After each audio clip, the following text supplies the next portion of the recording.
Good evening, everyone, and welcome back. I've got my book. So without any further ado, shall we begin reading? And as always, if you can't remember where we were, just go back to the last video. It'll be a nice little reminder for you. But if you do remember, you will remember that we are about to start a new chapter. Chapter 10, Parent, Adult, Child, and Adolescence. One day, a 16-year-old member of one of my adolescent groups reported the following incident. I was standing on the street corner and the light was red, my parents said. Don't cross.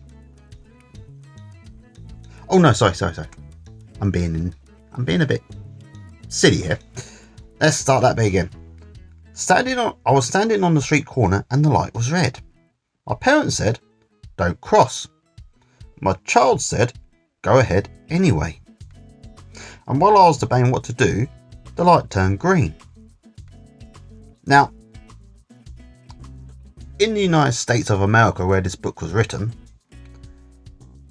crossing the street when the light is red is illegal. They call it jaywalking. In my country, the United Kingdom of Great Britain and Northern Ireland, it is not. It's perfectly fine. You can cross the road wherever you like.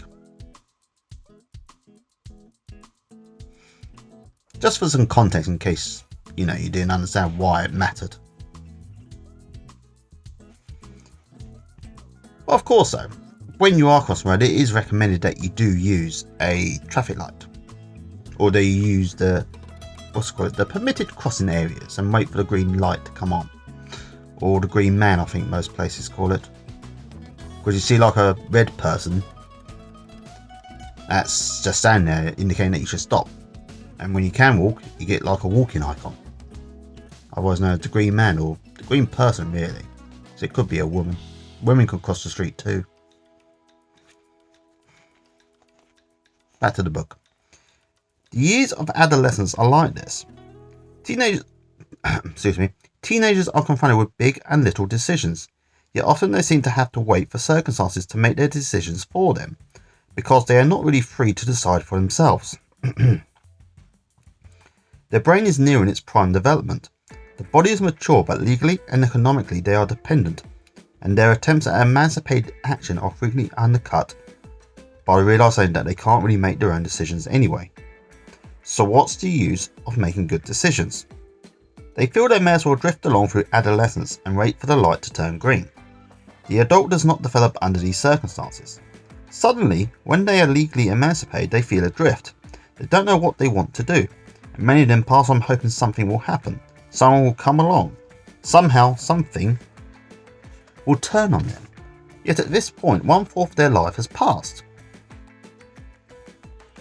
Because of external and internal pressures, the transactions of the teenager frequently fall back into the old child-parent patterns. In adolescence, the feelings of the child replay in greatly amplified form as the hormones turn on and as the adolescent turns away from his parents as the principal source of stroking to his own age group for stroking of a new kind.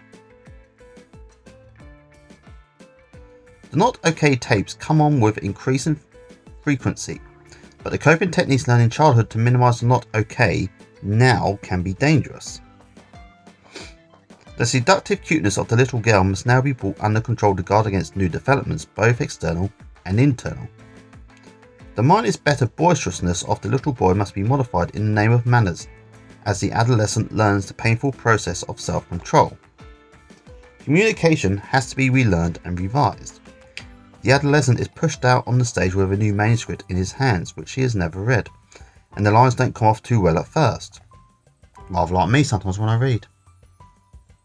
If you watch this video, you probably would have noticed I don't always come off too well. I get there though. That's the important thing, I think. Where the heck was I? There you go, found it. It is like a plane shooting ahead at full speed between converging cloud layers. Below and rising fast are the boiling clouds of sexual urges and the rebellious struggling for independence. Above are the hovering and lowering clouds of paternal anxiety and disapproval. He feels things are closing in, and he desperately looks for an opening. Oh, to be a teenager again, eh? Would you like to be a teenager again, folks? I wouldn't. Teenage me was an idiot. An even bigger idiot than I am now. But let me know in the comments what you think.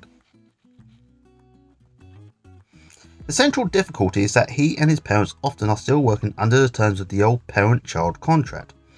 As much as he sees himself as a grown-up, he still feels like a child. Parents may suggest what they believe to be a perfectly reasonable course of action and are frustrated, baffled, and hurt over his angry rebuttal, hooking their child. Often the problem is that he mistakes his external parents for his internal parent. He cannot hear the mother and father of his teenage years because the old tapes play back the mother and father of the 3-year-old, with all the hand-slapping, horrified looks and thunderous no's of those early years. The external stimulus hits the parent, adult and child of the teenager simultaneously. The question is, which one will handle the transaction? Throughout childhood, the child is continually activated, even though there are, depending on the individual, vast number of adult transactions. A child is extremely vulnerable or hookable in this emotionally charged time of life, whereas the child responses of the little person could quickly be rationalised as childish.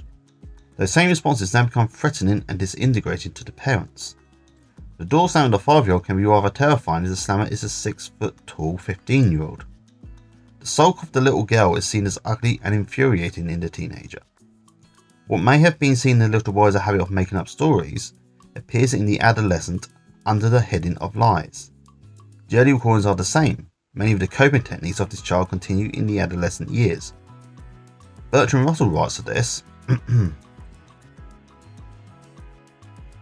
so many things were forbidden that I acquired the habit of deceit, in which I persisted up to the age of 21. It became second nature to me to think that whatever I was doing had better be kept to myself, and I have never quite overcome the impulse to hide what I am reading when anybody comes into the room.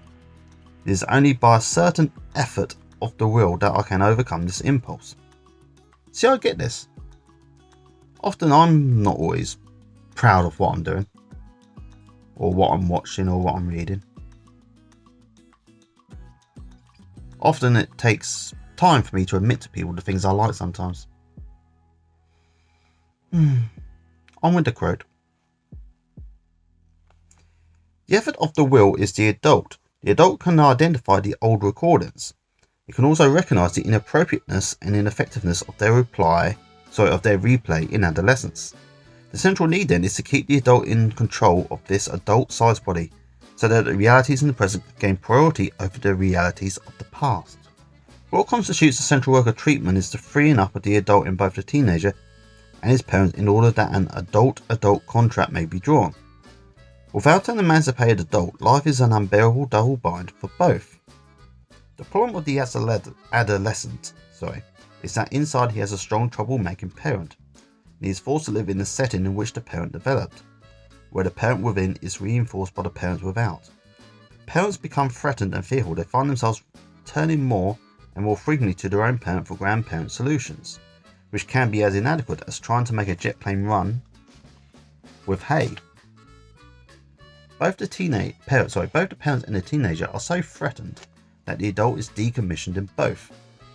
The teenager acts out child feelings, and the parents, fearful of letting their feelings take over, most often turn the transaction over to the parent, grandmother and grandfather in this case. No common reality exists without an adult-adult contract, and communication ceases. I'm sure this is something most parents can relate to. I mean, even though this was written in the 60s, this sounds like now. The arguments that teenagers have their parents could easily be replicated in the 60s as they are in this book, in the 90s, and zeros when I was a teenager, even now. The more things change, the more they stay the same sometimes, it seems. I have long admired the Hebrew ceremony of the bar mitzvah, which is a symbolic and private drawing of a new contract or statement of mutual expectations. At the end of the 13th year, the Jewish boy becomes a Jewish man, assuming responsibility and religious duty. He does not do so without preparation. This moment has been a goal long established, and he is prepared for the acceptance of responsibility by rigorous training and discipline as prescribed by Hebrew law. It is unfortunate that a similar event cannot take place in the life of every teenager. I know one non-Jewish family who conducted a similar ceremony in their home at the time of their son's 14th birthday. He was told that he now was responsible for all his ethical decisions. He accepted this responsibility seriously, although he expressed some concern about the consequences. It will no doubt work well in this case because this young man is prepared for this responsibility. He's been helped to make ethical decisions since early childhood, and he has observed his parents making difficult decisions based on their own binding ethical values. See, this is interesting, because also, as we know in Hebrew culture, the boy becomes a man at 13, and there are many religions and little sects of religions where boys are considered adults at 13 and totally culpable for all their actions. Yet, society does not always agree on this.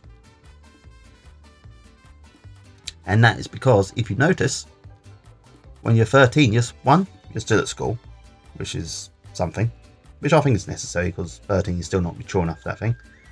2, you're not allowed to drink, you're not allowed to gamble, and I think in pretty much every country the age of consent is, well, it's not 13.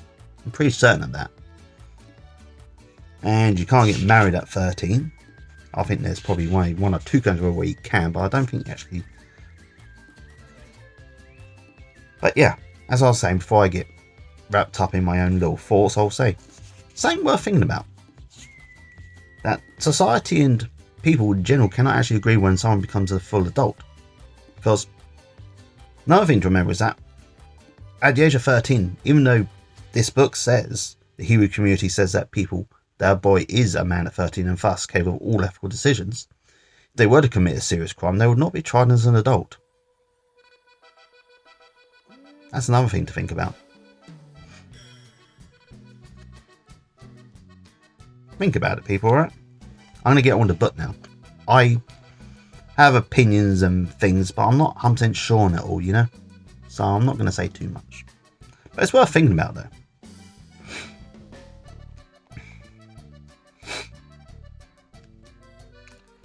Frequently, teenagers are asked, what are you going to be? I used to get this all the time as a teenager. What are you going to do when you grow up? I don't know. I'm 41, and you know what? I still don't know what I want to be when I grow up. I really don't. I'd like to travel more. I'd like to have a bit more money. But obviously, I'd like to do all that with less work. A romantic partner would be nice as well. I think. But career-wise, I don't actually know. I mean, this whole YouTubing thing isn't too bad. Because it doesn't really pay much money. Still, I still enjoy it though. So there is that. It is difficult to apply much creative thought to this important question. Computer time is continually filled with the unfinished business of what have I been? Mira Komarovsky uses the allegory of people travelling on a bus in which all the occupants, including the driver, has seats facing the rear. This is a metaphorical bus, by the way, not a real one where the bus driver isn't actually allowed to look at where he's going. This symbolises somehow the travels of people through life. But it seems to describe best the travels of the student who, at the same time that he is gathering a great storehouse of academia, must, in respect to his emotional development, often be looking backwards, not forwards. This past is understood and filed away, and the computer will not continuously be loaded with archaic business, but will be free to be creative and get on with the encounters of reality. The teenager then can get on a bus where the seats face forward. This way he can have a valid free choice, see where he is going and make difficult decisions about where he wants to go, rather than accepting fatalistically a route that he didn't choose. And that appeal brings us to the end of the book. Well, the end of this book reading tonight, I should say. I am now going to stop reading. I'm going to get some sleep now because it's late and it's absolutely seriously hot right now. And if you are actually watching this, you'll notice that not only did I put the alarm noise over my voice, I also made my mouth all smeary so a lip reader cannot read what I'm saying. So the last thing I want to do is to have someone who's deaf show this to a child who can read lips and they start going, you know, Don't want the kids swearing because of me.